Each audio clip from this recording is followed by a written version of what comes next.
Ahora, algo que tienen que tomar en cuenta es que dicho coeficiente de transferencia de masa puede variar, ¿no? O sea, la ecuación de diseño a partir del balance diferencial de masa depende de en qué régimen estemos trabajando. Si es un régimen diluido, si es un régimen concentrado. Si es concentrado, todo varía, todo se complica, es un método numérico más largo para determinar la altura necesaria de la torre. En cambio, en un sistema diluido, podemos asumir que el coeficiente de transferencia de masa se mantiene constante en toda la torre. Entonces eso nos simplifica muchos de los cálculos. Nos sale por una integración sencilla, ya no es necesario un numérico muy largo. Ahí nosotros consideramos, por ejemplo, todas soluciones diluidas, habíamos dicho, concentraciones muy bajísimas. Es por eso que nosotros simplificamos el balance de materia y la solución y el cálculo de volumen. Nosotros hablamos reactor, ¿por qué? Porque aparte del fenómeno de disolución que estoy explicando, hay una etapa al final donde pueden reaccionar. Sí. Pero hay casos que nosotros estamos estudiando, procesos de disorción a absorción sin reacción, primeramente, para que entienda un poco la misma, y después recién nos introducimos en una resistencia más. Bien, esto un poquito quería discutirlo entre todos, para que sepan cómo podemos encajar. También podemos calcular, me parece, sí, teniendo los flujos de cada uno de ellos, podemos calcular los coeficientes de transferencia mediante fenómenos de transporte. Sí. Se puede calcular el coeficiente de transferencia. Pero aquí, como son soluciones muy diluidas, vamos a considerar que una de las soluciones es la prioritaria que la concentración, ¿no? La concentración en este caso no afectaría mucho al comportamiento del fluido que estamos considerando como si fuera totalmente ese fluido, ¿no? Entonces ahí es donde, si han visto fenómenos del transporte, tienen que haber calculado el coeficiente de transferencia más con seguridad. Entonces eso también es una nueva manera, es un análisis diferencial, es un análisis microscópico para determinar coeficientes de transferencia de masa, que él también ha determinado. Con eso no podemos hacer, ¿no? Si no tenemos eso, no podemos hacer. Sin el coeficiente no se calcula nada, todo es desconocido. Y ahora, algo que voy a resaltar, porque es importante eso de régimen diluido, es que va a pasar lo siguiente. En el caso de la desorción, ¿qué va a pasar? Ahorita tenemos agua con alcohol y acá le vamos a soplar aire. La idea es que el alcohol pase del agua al aire. ¿Ya? Entonces, ¿qué va a pasar? Se pierde alcohol de acá, arriba, y esto de acá va a ganar alcohol. Entonces, ¿qué va a pasar con los flujos? Acá va a entrar 10 de aire y si absorbe mucho puede salir 12 moles de aire más alcohol. Y en la corriente de alcohol va a pasar lo inverso. Puede que esté metiendo 10 moles de agua más alcohol y que estén saliendo 7. A la hora de hacer el balance de materia, si esa diferencia es muy grande, es lo que me complica. ¿No es así? Porque yo al trabajar con un régimen diluido puedo asumir que lo que entra de acá de aire es lo mismo que sale y que lo que entra de líquido es lo mismo que sale, aproximadamente lo mismo, ¿no? Hasta un 10% de fracción molar es lo aceptable para dicha suposición. Ya más allá de eso tienen que entrar al mundo de los métodos numéricos que se complica bastante. Ahora, como mencionaba el Inge, sin el coeficiente no hacen nada de nada. Entonces, ¿cómo ha sido el desarrollo para llegar a este tamaño de torre? Los sistemas de alimentación fijos. El diámetro, como les dije, fijo desde el inicio y también el relleno. Check. Entonces, para hacerlo grande, primero tengo que comenzar con algo chiquitito. En este caso, he arrancado con 2 de los módulos, ¿no? Entonces, yo con estos 2 módulos medía la concentración a la salida, a la entrada, el líquido del alcohol, y bueno, la salida de aire, la concentración de alcohol era por balance de masa sencillito. Y bueno, estoy metiendo aire del ambiente, quiero creer que no estamos en carnaval y que no hay alcohol en el aire. ¿No? Entonces, esas son simplificaciones que me ayudan a la hora de determinar el coeficiente de masa. Entonces, ¿qué les decía que estaba involucrado en la ecuación de balance o del diseño de la torre? Coeficiente, altura y el cambio de concentración. Entonces, si yo lo tengo fijado en una etapa piloto a dos de los módulos, cada uno de 20 centímetros de alto de relleno, ya conozco la altura. Si mido la concentración del alcohol a la entrada, a la salida, también tengo ese gradiente de concentración. Lo único que me queda a conocer es... ¿Más fuerte, más fuerte? La salida de la... Una de las concentraciones.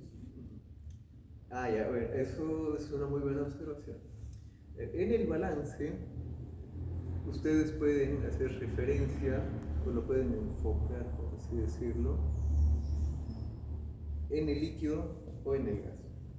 Y dependiendo de qué escojan, van a tener dos coeficientes de transferencia de masa. No sé si alguno ha tenido tiempo de revisar el proyecto. Sí, no, también es pesado un libro de científico. Entonces, bueno, hay una parte en la que se menciona. A la hora de hacer el balance diferencial, uno puede escoger si enfocarse, por así decirlo, o tomar como base de cálculo la fase líquida o la gaseosa. Dependiendo de cuál elija, va a tener ciertos coeficientes. Ahora, tampoco es que no tengan nada que ver uno con el otro, están vinculados. No hay relaciones entre los dos. Entonces, si yo determino uno, puedo conocer el otro. ¿Ah? A ver qué más. Entonces, determino el uno y el otro. Y bueno, ahora prosiguiendo con el trabajo. Pasa que para ese gradiente de concentración que yo les mencionaba, ahí es donde entra en juego eso que les decía, si elegimos trabajar con fase gaseosa o líquida.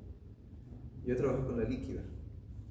Entonces el gradiente de concentración con el que estaba trabajando era el de líquido. Tenía un densiómetro en mi casa, una balancita y listo. Podía tener una fracción molar del alcohol de entrada y salida. Era un trabajo largo, pero entonces, como les decía, Hay una partecita. Acá también se puede considerar la variación de temperatura, ¿verdad? sí. Se puede considerar, para hacer cálculos más cuantitativos, se puede considerar. Y ahí estamos hablando del coeficiente convectivo H. O sea, hay que determinar el coeficiente de transferencia de calor, ¿no? Sí. Con eso podemos corregir más aún todavía, pero ahora la pregunta va a ir, seguramente lo está considerando con sistema isotérmico, ¿verdad? O sea, ¿cómo lo estás? No, en el trabajo no lo consideré isotérmico. Eso lo hay. No sé si les estoy mezclando mucho las cosas. No, es que tienen que entender lo que están llevando la materia. Ah, Esto no va a ser para explicar a los jóvenes de universidad abierta, nada que ver. Y lo más sencillo tenemos que explicar ahí. Acá estamos tratando de entender del avance, de la captación del fenómeno físico que está ocurriendo. Por eso es que estamos considerando, ¿no? Ya.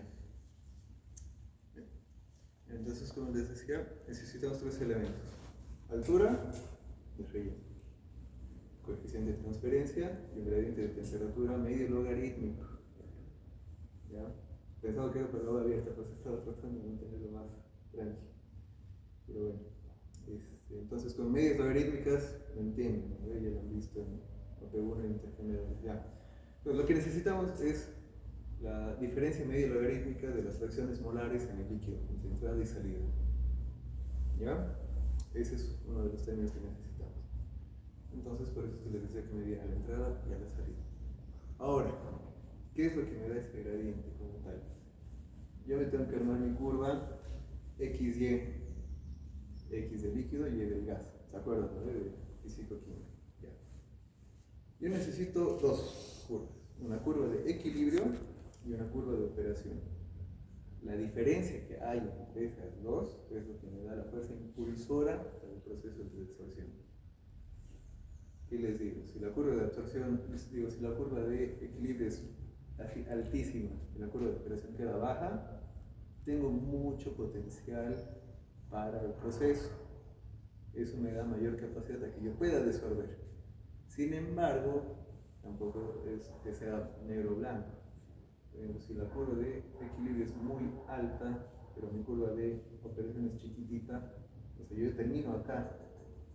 No es que sigo indefinidamente, yo acá termino. Entonces tengo mucho potencial desperdiciado, porque no me he acercado al equilibrio. Entonces eso es algo a tener cuidado. Me serviría si yo fuera a prolongar la torre, entonces ya me acerco más a acercarme al punto de equilibrio. A medida que yo me acerco al punto de equilibrio es la máxima capacidad de absorción o de distorsión que se tiene. Sin embargo, llegar a ese punto es imposible a menos que tengamos una torre infinita. Cuando mayormente se tiene torre infinita, es cuando la curva de operación con la curva de equilibrio se cruzan. Intersectan. Si interceptan los dos, entonces ya estoy con una columna totalmente infinita. No puedo hacer esto. Entonces, ¿qué quiero? Tengo que empezar a cambiar el GL. La relación líquido-gas para poder mejorar que mis curvas, como él dice, tienen que estar proporcionalmente en una distancia determinada y pueda llegar al equilibrio. Eso es importante entenderlo, en caso contrario nunca van a poder entender el fenómeno físico que está ocurriendo. Claro, imagínense, yo trabajo con unas curvas que mi línea de operación ya esté a punto de alcanzar la curva de equilibrio acá. Entonces eso con un módulo me bastaría y me sobrara. Si yo le sigo aumentando, es totalmente en vano, porque no va a cambiar nada. Es innecesario. Y en la vida real es un desperdicio de plata que me va a jalar la oreja después con el más diseño. ¿No? Entonces, me decían 3 elementos de concentración a partir de esas 2 curvas. Ahora, esa curva de equilibrio es facilito de armar si asume en un sistema isotérmico. Pero en el caso que trabajo no era isotérmico. Lo calentaba a 40 y llegaba a 30 y algo, 20 y algo. Entonces hay una diferencia no chiquita. Si fuese un par de grados, puedo seguir asumiendo isotérmico y no pasa nada, ¿no? Pero como si lo hubo, tuve que hacer otras mañas. Por ejemplo, la curva de equilibrio tiene una forma, ¿no? Ustedes saben, para una temperatura constante.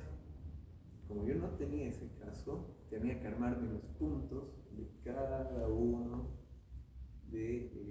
correspondería a mi curva de operación. Eso lo pueden hacer de 2 formas.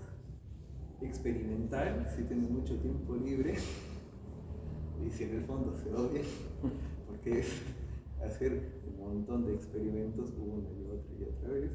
O la 2, la más sencilla, mi favorita si me preguntan, agarrar el buen HYSYS, ponerle las condiciones de temperatura, con la concentración que hemos medido del líquido, y ya está. Nos puede ayudar. Entonces, ¿no? La idea del HYSYS es que nos facilite la vida, no tiene nada de malo. Entonces, hay que armarnos esa curva de equilibrio, y como les digo, depende del caso. La curva de operación tiene como, es una recta, una línea recta. Su pendiente es la relación moles de líquido con moles de gas que se tenga. ¿No? Entonces, si yo le echo más líquido, le estoy empinando más, me voy a acercar más rápido al punto de equilibrio. Si yo le bajo, me voy a alejar más, voy a tener más potencial, pero no voy a obtener tanta distorsión porque, como les digo, no es blanco y negro, hay que jugar bien con esos parámetros y cuidarlos bien. Entonces, como les decía antes, el trabajo, lo que hice fue agarrar 2 módulos y con esos 2 módulos desarrollar mi diseño factorial y ver qué combinación de condiciones de relación L sobre G y temperatura con la que arrancaba en el líquido eran las mejores. ¿Qué me dice la teoría y qué me dice la lógica? Si yo quiero quitar, o sea, si yo quiero hacer que se evapore, por así decirlo, algo en el agua, ¿qué me conviene? Mayor temperatura mayor temperatura. Y bueno, como sé que todos somos amantes de OP1 y de fenómenos de transporte, si quiero que algo pase más rápido, ¿qué necesito? Un Reynolds grande, una relación L sobre G grande. Entonces la condición óptima que me salió de la relación L sobre G alta, temperatura alta. Tiene lógica, encaja con lo que me dice el libro, por así decirlo. ¿No? Entonces ya de ese punto óptimo, procesé todos los datos, como les dije, son tres cosas. Gradiente de concentración tenía, altura tenía, me faltaba coeficiente. Un despeje simple bastó y sobró para determinar el coeficiente en los módulos. Y ahora a partir de ese coeficiente es que yo puedo escalar la torre. Entonces, ¿qué hice? Añadí concentración de alcohol, añadí más cantidad de alcohol, varié un poquito la temperatura y bueno, la relación L sobre G se mantuvo. ¿Esto con qué finalidad? Bueno, uno, por la práctica, que es muy complicado que tengan dos veces la misma relación L sobre G al fin y al cabo, porque tienen que tomar en cuenta que eso se va vaciando, entonces mi caudal no es tan constante.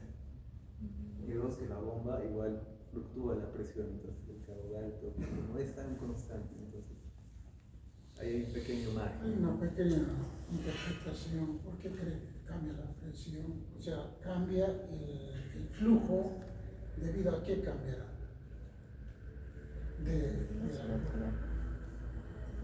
¿Por qué cambia el flujo del alcohol? Si yo le estoy dando una apertura de la válvula, una apertura constante, ¿por qué creen que cambia el caudal? Porque está cambiando la concentración y porque a veces está reduciendo el volumen o la masa. La altura de ese líquido es presión hidrostática, no es la presión atmosférica. La concentración no cambia mucho, como dices, solución diluidas, pero sí trabaja la variación de altura. A menor altura se supone menor presión, entonces va a ir cambiando. Si yo pongo allá uno de estos tipos que me da una presión determinada, entonces tendría que después hacer casi lo mismo. Sí. ¿No? Pues tendría que cerrarlo y hacer que la presión ejerce ya presión atmosférica cero, y estoy introduciendo una presión, pero esa presión se mantiene constante, ¿no? Que va a ir introduciendo constante. Claro, ahora, de eso de la concentración, ¿no? ahora, de eso de la concentración tienen que tomar en cuenta algo. La desorción está ocurriendo acá, no acá y no allá arriba. Para evitar cualquier tipo de catástrofe que puede haber ocurrido, no sé si se fijan acá, los que están allá si quieren empacar, es una válvula antirretorno. O sea que el rato que me esté soplando mucho aire y se quiera meter, me lo cierra y se acaba el proceso. Para evitar justamente que se pueda contaminar algo de residuo. Eso por si acaso. Ahora, como les decía, para comprobar la robustez del modelo, qué tan constante se mantiene el constante de transferencia, es que se varía un poquito la concentración y la temperatura. Y bueno, comparado a lo real con lo que he calculado, el error era de 3%, algo por ahí, re bajísimo. Pero eso es porque me mantuve en un régimen diluido. Porque incluso me estaba acercando ya a un régimen concentrado, me faltaba un poquito. Y ahí el coeficiente de transferencia tuvo una ligera variación, entonces para que lo tomen en cuenta. No sé si pese incluso más, va a ser más notorio. ¿No? Entonces, bueno, esas fueron las dos etapas. La torre piloto de los módulos y a la prueba final a ver si mis cálculos estaban bien en los tres módulos. Ahora, ¿quién me quiere ayudar a hacer funcionar el juguete? No sé cuál es. ¿Cómo me acuerdo, chicos? Están cursando control, ¿no? Control y medición de procesos. Sí. ¿Qué son chicos locos? Nadie me dice nada. ¿Cómo controlo? ¿Cómo sé que estoy con cierto caudal de líquido? ¿Cómo sé que estoy con cierto caudal de gas? Me ha dicho mi primo de pando, mi dentado, ¿cómo? ¿Cómo? Tengo que poner, instalar sensores o medidores. En el caso del gas, bueno, acá la válvula, ahorita está cerrada, pero se la puede dejar totalmente bien, ¿no? Tenemos manómetro, tubo pito y un sensor de temperatura. ¿Para qué sirve el manómetro? Uno, dos, tres. Presión. ¿Presión cuál? ¿Qué presión? Bares o presión. Mano. Tubo pito. ¿Para qué sirve? Caudal. Presión.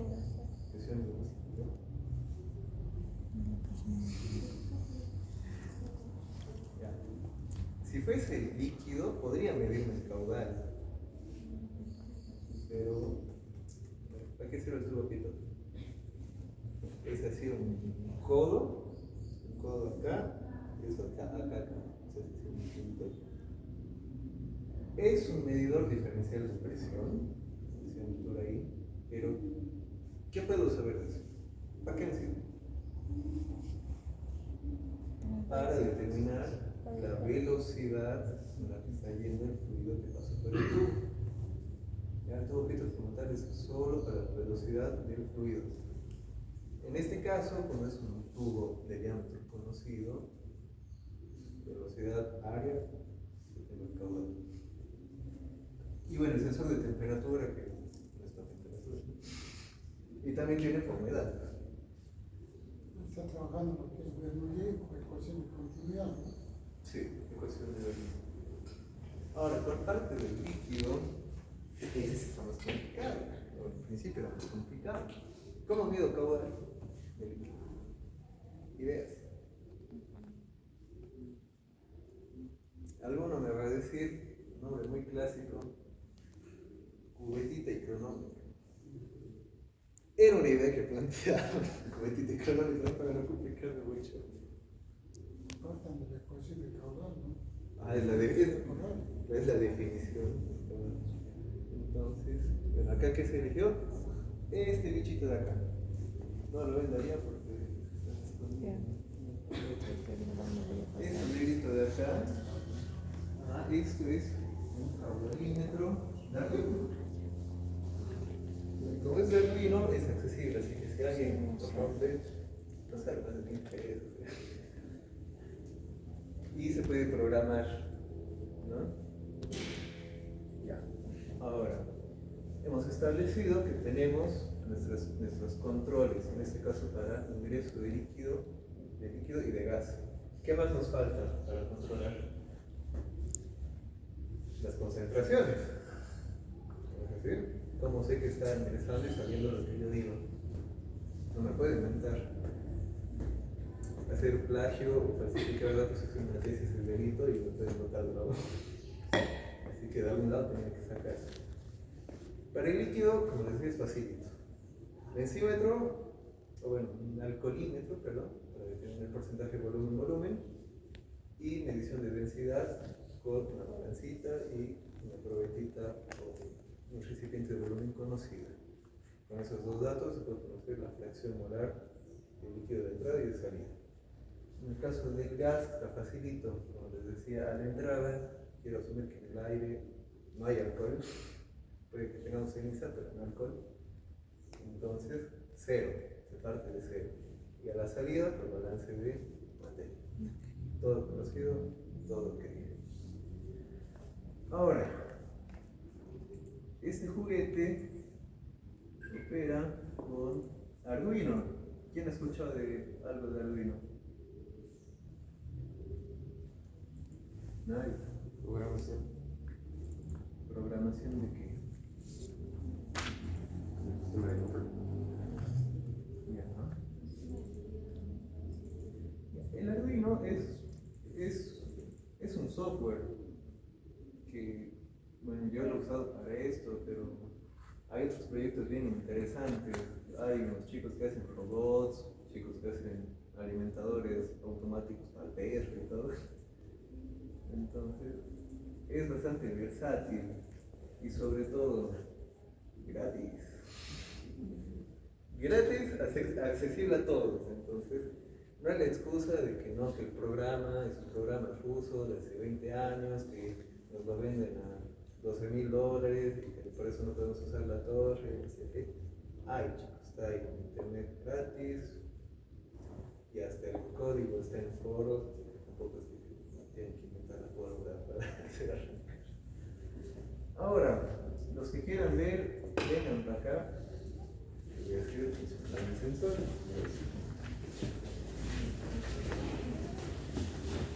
El sensor necesita de este cable que me da la alimentación de energía para los sensores, porque aunque estén ahí, si yo no les doy corriente no me van a medir nada. Entonces tengo que darles incluso vengan. ¿Ven que está prendido? Está con poquitos. Si yo lo desconecto, pum, apaga. No tiene energía, no me mide nada. Pum, me mide todo. Ahora, y esto de acá, como ven, ya está midiendo. Todo, ya está midiendo. No tengo nada. 0, 0, 0, 0, 0. Parece el examen de termo 2, pero bueno. Es el examen de termo 2 de esos que nos volvían locos. Ya, pues ahí está con 0, 0, 0, 0. Yo le abro y me está alineando 2. Perdón, es que te he visto acá. ¿Puedes ponerle eso? Ah, está pidiendo. Sí, No, es con cuidado. Ese con cuidado Alguien le agarre, Juancito. Agárrenlo, por favor. Agárrenlo que se nos muere, ¿no? Ahora sí abrirlo todo. Todo. Ahí está. Fíjense. A ver.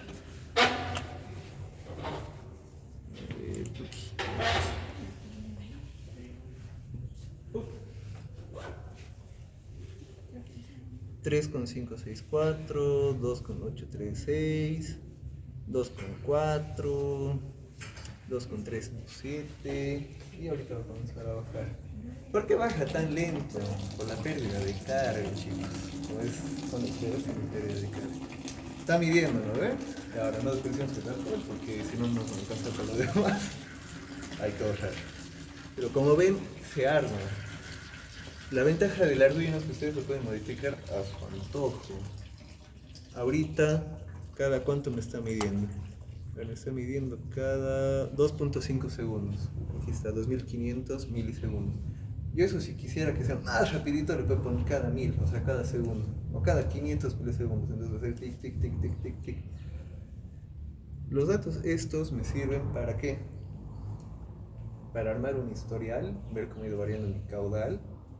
Y segundo, algo clave, esto ya lo han visto ustedes, no hay cómo se me hagan los locos. ¿Con qué tipo de procesos solemos trabajar? ¿Con qué tipo de procesos nos enseñan a trabajar? Porque la otra forma es un dolor de cabeza y eso con especialistas. En estado es estacionario. ¿Por qué no trabajamos con transitorio? Porque son unas ecuaciones diferenciales del diablo. La acumulación va a hacer que se convierta en ecuación diferencial. Sí, son unas ecuaciones diferenciales del diablo, así, re fregadas. En cambio, en régimen estacionario todo es bonito, todo funciona. Se nos anula ese término que nos lo vale diferenciar la ecuación, por eso. Entonces, como les digo, esto también me permite ver o verificar en qué estado estoy trabajando. Si estoy en transitorio, no me sirve, ¿no ven? Ahí no es donde estoy haciendo funcionar mis ecuaciones de diseño, sino en estado estacionario. Entonces yo acá tengo que verificar que el caudal, una pregunta, más o menos, ¿por qué creen que en estado transitorio no se puede trabajar?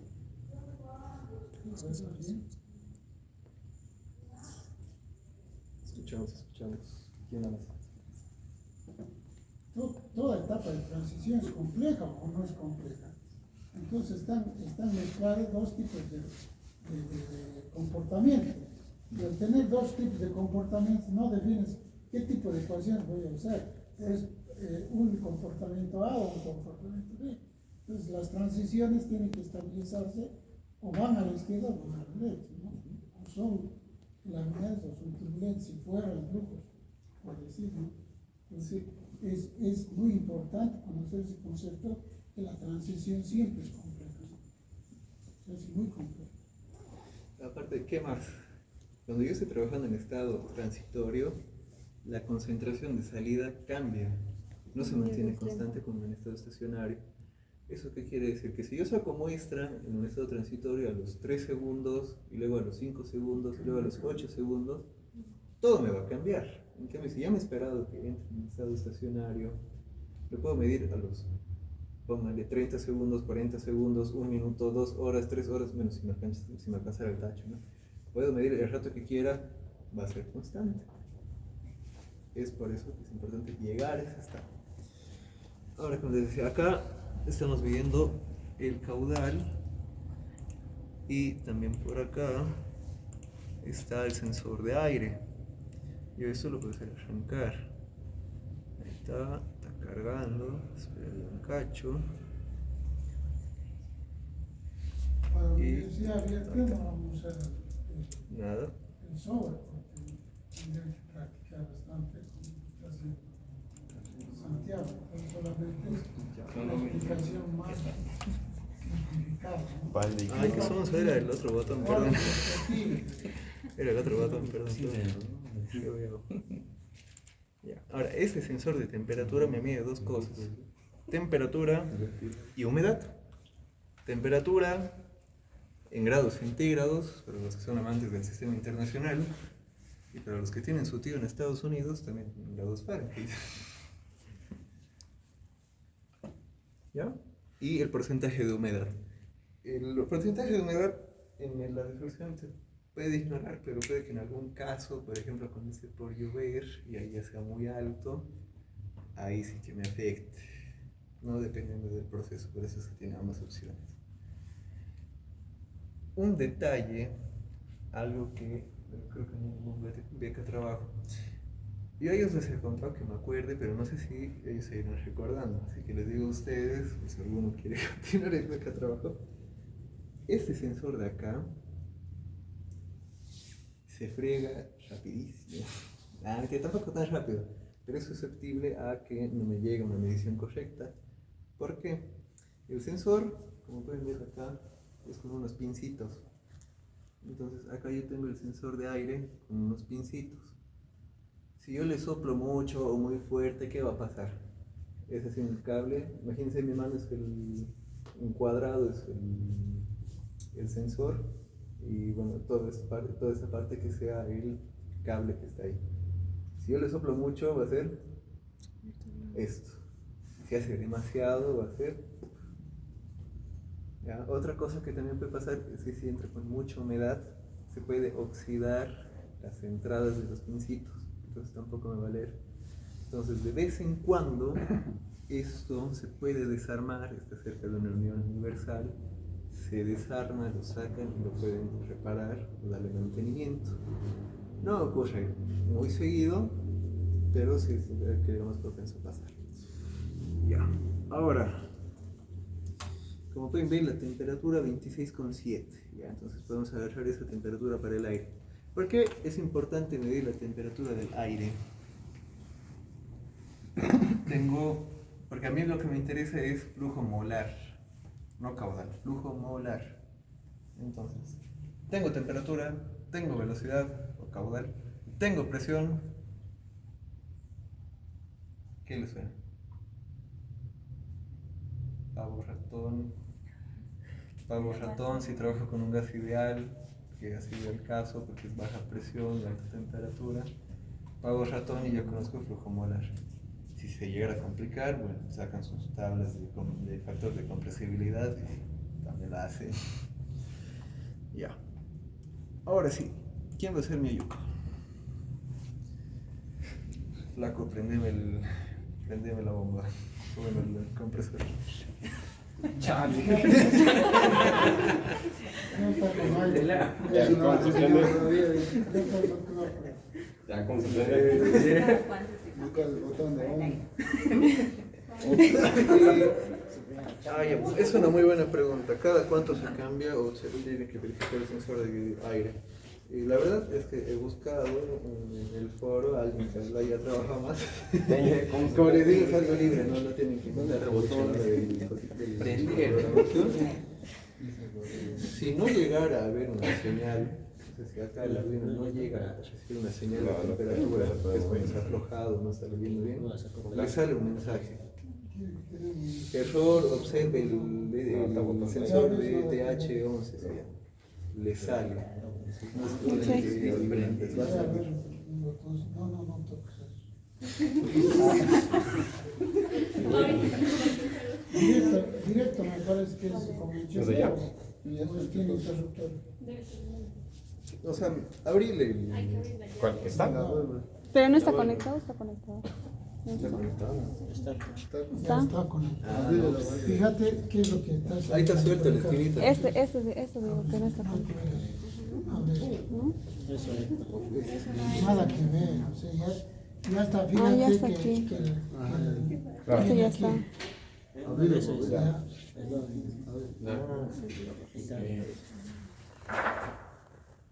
¿Ya está? Dice.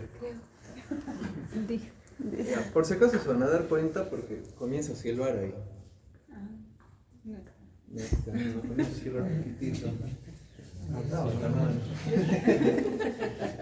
Súbete la silla. No, eso ya está abierto. Esta. Hace rato silbamos, no será que todo lo que hemos estado hablando sea... No, allá de eso lo tiene que. Ahí ustedes se dan cuenta si sale un dientecito, no sale nada, ¿no? No está. ¿Hacia el otro lado?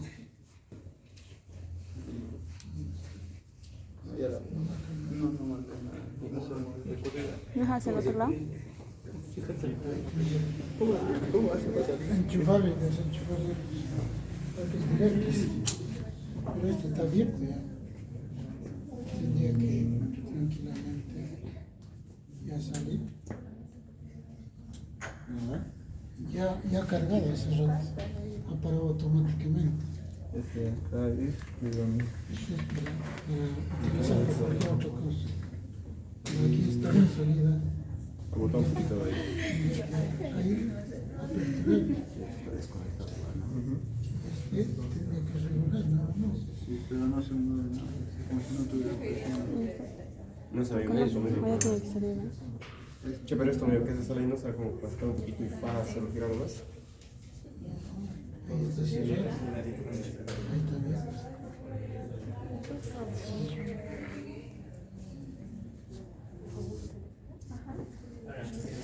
Ni modo. Ahí escapa. Estamos dando por aquí. Por ahí se botón.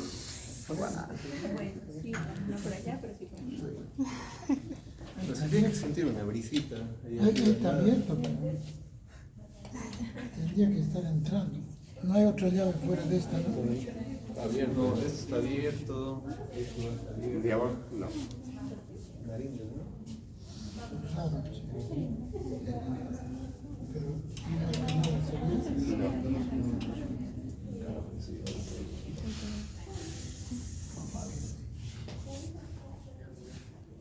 Pero ahí le practico aquí. Claro, ahí Y hace rato como se prendió, no se la de volver a prender. con los enchufes, ahí. No creo. ¿Será que es lo Con el estado igual todavía no. que estaba mostrando? Yo pienso que es directo. Y esa llave de ahí abajo, eso, no creo que sea. Desarmar, sacar el filtro. Ahí está Ahí tendría que ser. Ahí está cerrado. Ahí está abierto. ¿Qué más puede ser? A ver, háblale al Juan Pablo.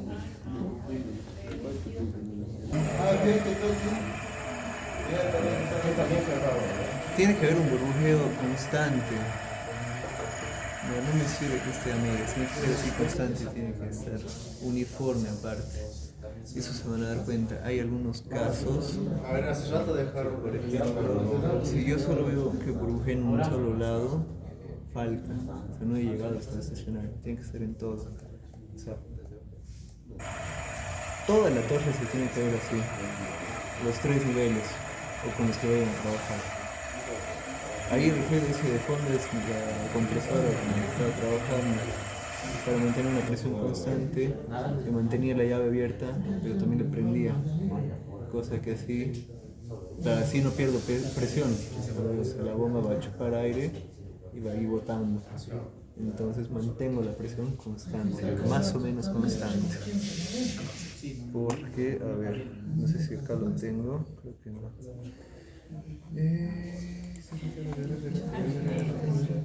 Claro, pero se toca y es lo mismo, pero sí, No le he pegado.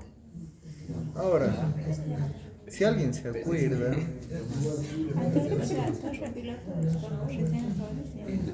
la torre piloto es chiquita. Que serían los 2 módulos. Ajá, con 2 módulos. Torre final, le he dicho yo. Torre superpiloto y es con el tamaño que vas a trabajar. Ya, entonces. A ver, ¿dónde lo tengo esto?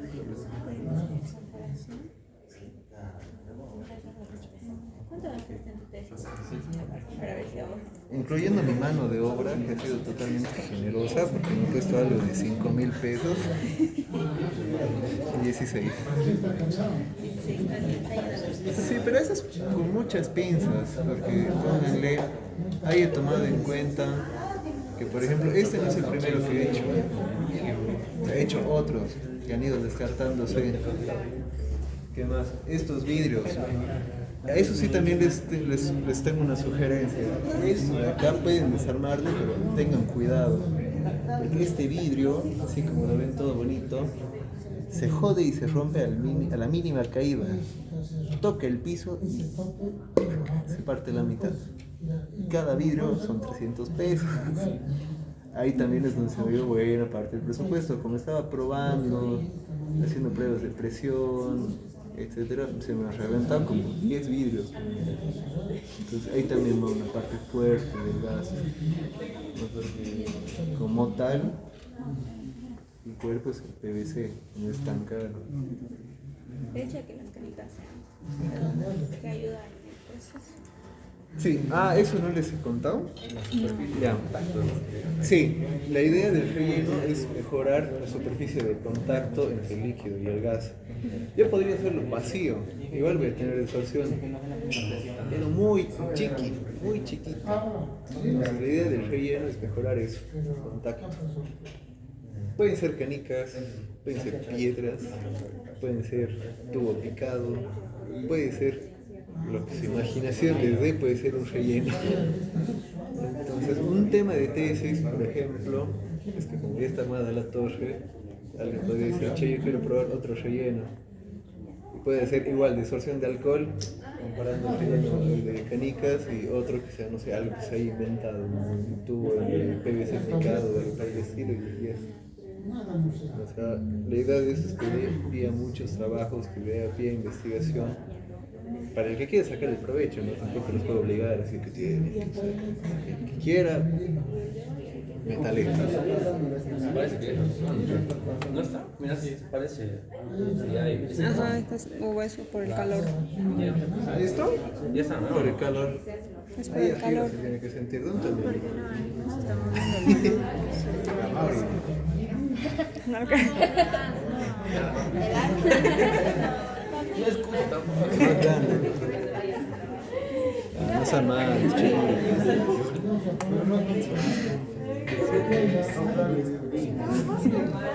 No sean malos, chicos. A ver. Santiago, las canitas están solamente donde se ven Como tal, el relleno de canicas llega a toda la altura del vidrio, que vamos a hacer de acá. Entonces tienes como una malla entre. Sí, muy buena pregunta.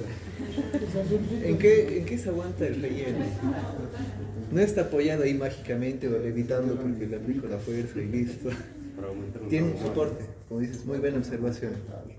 Cada módulo tiene su soporte para el relleno.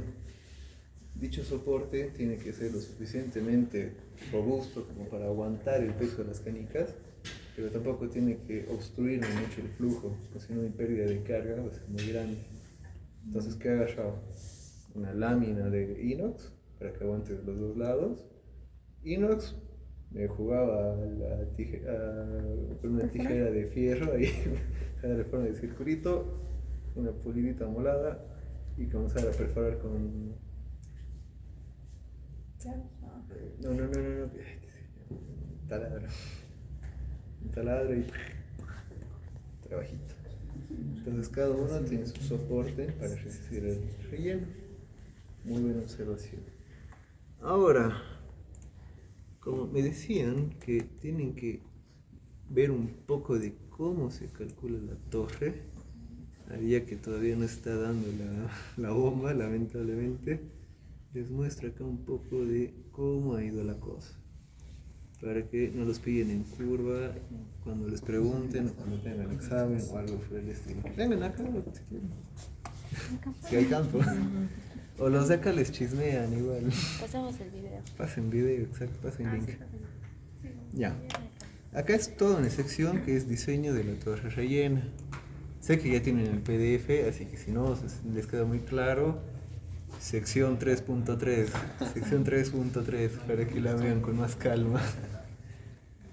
¿Ya? Ya. Acá yo tengo una relación L sobre G fijada a partir de mi diseño factorial. Conozco a qué concentración va a ingresar el alcohol y también yo puedo estimar a qué concentración quiero que salga el alcohol. Bueno, para una red tic-tic. Y sé a qué está entrando el gas. Entonces, este de acá es el que les digo, es la ecuación de diseño, curva de operación o balance de materia global de la torre. Esto de acá. Entonces, si yo conozco todo, solo me falta la concentración de salida del gas, balance y listo. Ahora, curva de equilibrio, eso es lo que les decía. Yo tengo un gradiente de temperaturas y también de concentración. Entonces, esta información está en el HYSYS. Entonces, ¿cómo hacía? Agarraba en el HYSYS, introducía temperatura de entrada 39.1, veía la concentración de entrada y veía cuál era la concentración en la fase gaseosa correspondiente. Lo mismo para la salida, y a estas temperaturas intermedias me armé una recta de temperaturas, asumí que la concentración de este igual era lineal y me armé esta otra. Entonces a partir de ahí yo ya tengo esta de aquí arriba, que es mi curva de equilibrio. La curva de operación viene de la parte experimental, de lo que yo vengo fijando, relaciones sobre eje, concentraciones de entrada, salida, etc. Parece una recta ahí, ¿no? ¿Acá? Pasa que yo he podido graficar la parte que va con esto, ¿no? O sea, ahí sí parece una recta, pero si yo la prolongo y voy más para atrás, tiene que ser algo así. La ecuación es... Eso de acá. Ah, algo igual que me has hecho muy bien observación. La curva de equilibrio no es recta como tal, es el caso ideal, lo que nos gustaría que sea.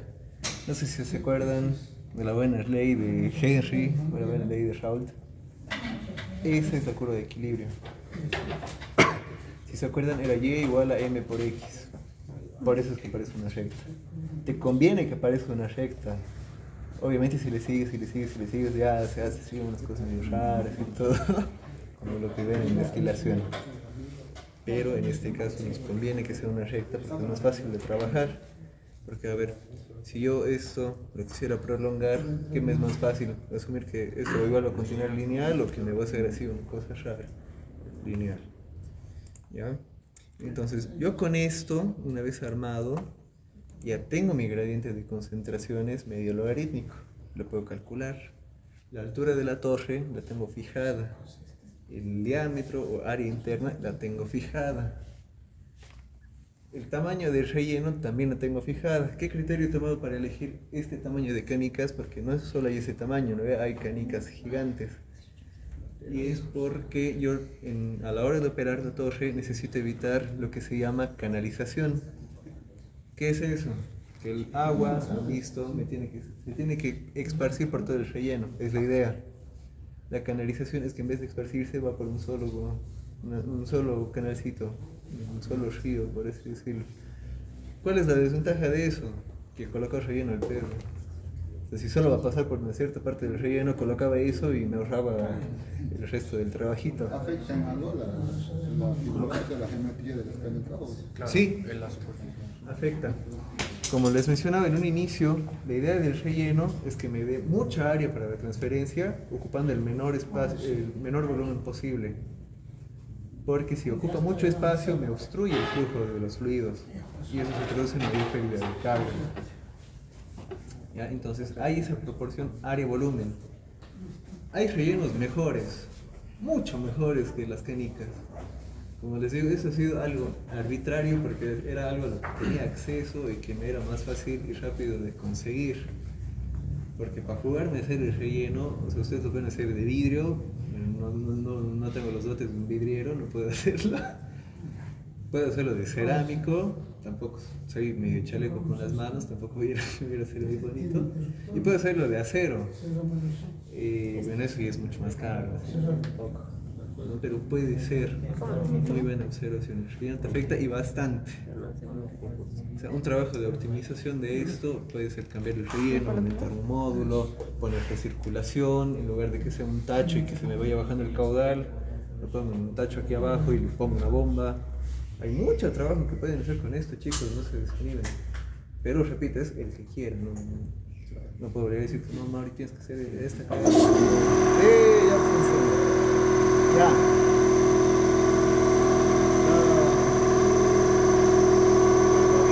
Está cerrado. Está cargando, pues. Me ha dicho que cierre. Está. Abrile nomás. Está cargando una nueva conversación. Me parece. Abrile nomás. Fuerza, Mauri, fuerza. Demuestra que para. Es que era con esto. Ya. Pero sí, va. Como les decía. Ese momento que está cargando. Ya está abierto, dije. Abierto, no. Está abierto. Al otro lado, Ya está abierto. Súper abierto iba a estar. Nada. Ya escucho. ¿Seguro que nada? ¿Poquito? Está bien. Es decir, poquito. Es decir, suave. Sí, suavito. Suban, toquen. Es suave. La presión. ¿Ya qué pasa? Como se está dando el aire, ¿qué presión tenemos a la salida? Una atmósfera atmosférica. Entonces, a la salida tiene que estar esa presión, a lo mucho un poquitito más. Pero no puede estar muy alto. O sea, yo igual tampoco me explicaba muy bien ese fenómeno de por qué me salía la presión tan bajita ahí, porque yo no sentía nada. Y sobre todo, esta cosa de acá no se movía. Pues yo me asustaba, he dicho, pucha, lo he fregado, algo, ¿qué ha pasado? Y ahí mi abuelo, que bueno, no estudió la carrera y tal, pero con su idea que él tiene, me dijo, es como una llanta pinchada. Una llanta que está agujereada. Vos le puedes soplar, o bueno, un globo, perdón, es lo que él me dijo, es como un globo pinchado. Vos le puedes soplar, pero por el agujero vamos a tener atmosférico. Sienten. Así sale. Suave, ¿no? Suena. En realidad con el diámetro del tubo, ¿no? No. Porque ahí tendrían que marcar, o sea, de todas formas. Marcan, pero muy poco. Oh, no. O sea, esto no da medición adecuada. ¿El suficiente o...? Sí, está bien, dije, es muy suave. No, ahora se siente. Es lo que les estaba explicando. Ahora sí. O sea, tampoco está fuerte. Ah, te fue de pecho. Secadora. Toca. Toquen todos.